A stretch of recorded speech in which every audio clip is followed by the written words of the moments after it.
अपने अंदर के लालच को मिटाइए, तेरा मेरा ऊंच नीच से बाहर निकलिए। बहुत बड़ी दुनिया आपका इंतजार कर रही है। आप जिनके बारे में पढ़ते नहीं हैं, सुनते नहीं हैं, आप सिर्फ यहीं के अखबार पढ़ते हैं, तो आपको लगता है सब कुछ निराशाजनक है।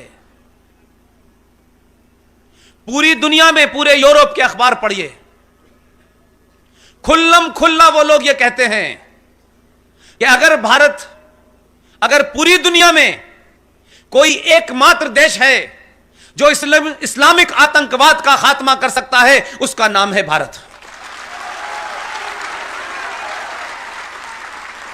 और वो ऐसे ही नहीं कहते, उनका ये मानना, उनका ये यकीन किसी मजबूत बुनियाद का कारण है। उनकी निगाह में भारत की परिभाषा 1947 से नहीं शुरू होती है। उनकी परिभाषा 5000 साल पुराने और आचार्य चाणक्य से शुरू होती है। इसलिए जब आप तस्वीरें बदलते हैं तो पहले जहन बदलता है, फिर समाज बदलता है, फिर सत्ता बदल जाती है।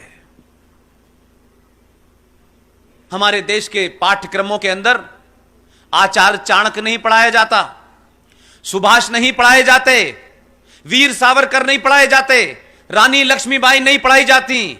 इस राजस्थान की धरती पे बड़े बड़े संत पैदा हुए, बड़े बड़े ऐसे लोग पैदा हुए, महाराणा प्रताप पैदा हुए। इनका अगर आपने इतिहास नहीं पढ़ाया है तो आप बौनों को पढ़ाते हैं, इसलिए समाज में बौने पैदा होने लगे।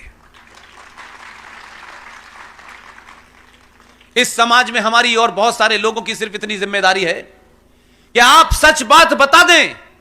जब मैं ये बोलना मैंने शुरू किया, मुझसे बहुत सारे लोगों ने कहा, किस स्वार्थी समाज के लिए पुष्पेन तुम इतनी बड़ी नौकरी छोड़ के जा रहे हो?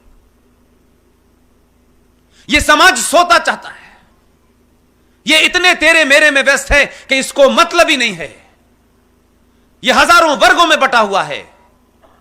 मैंने कहा, ना मैं किसी को जगाने की मुझ में हिम्मत है, न मैं जगाने जा रहा, लेकिन जाने से पहले अपने दामन पे मेरे कोई दाग ना लगे और यह रहे कि मैं चला जाऊं तो यह समाज यह न कहे कि जो बात इस आदमी को पता थी, किसी लालच के कारण इसने नहीं बताई है।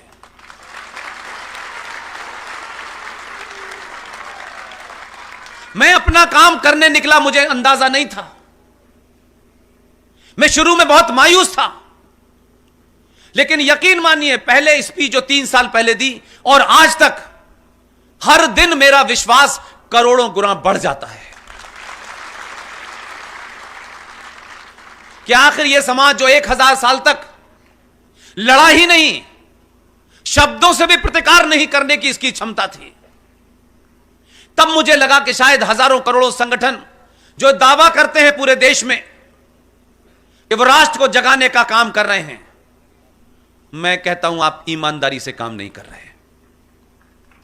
यह समाज भी वही है और मैं भी आपके बीच से आया हूं।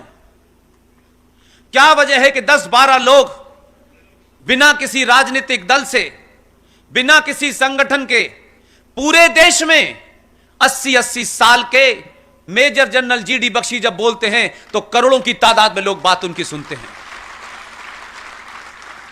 अगर 80 साल का और 60 साल का बुजुर्ग जिसके जीवन में कोई अब निजी स्वार्थ नहीं है, उनके जीवन में न कुछ प्राप्त करने की आकांक्षा है और न इच्छा है, जब आप अपने स्वार्थ से ऊपर उठ के कुछ काम करते हैं, मैं मानता हूं इस समाज को सिर्फ थोड़ी सी बात करने की जरूरत थी। हमने 70 सालों में बात ही नहीं की और अब लोग बात कर रहे हैं तो हम आपको तो एक कप चाय भी नहीं पिला सकते माय डियर, लेकिन आप मुझे इसलिए नहीं सुनने आए हैं कि मैं आपको कुछ दे सकता हूं। अब आप इतिहास की भूल को ठीक करने आए हैं।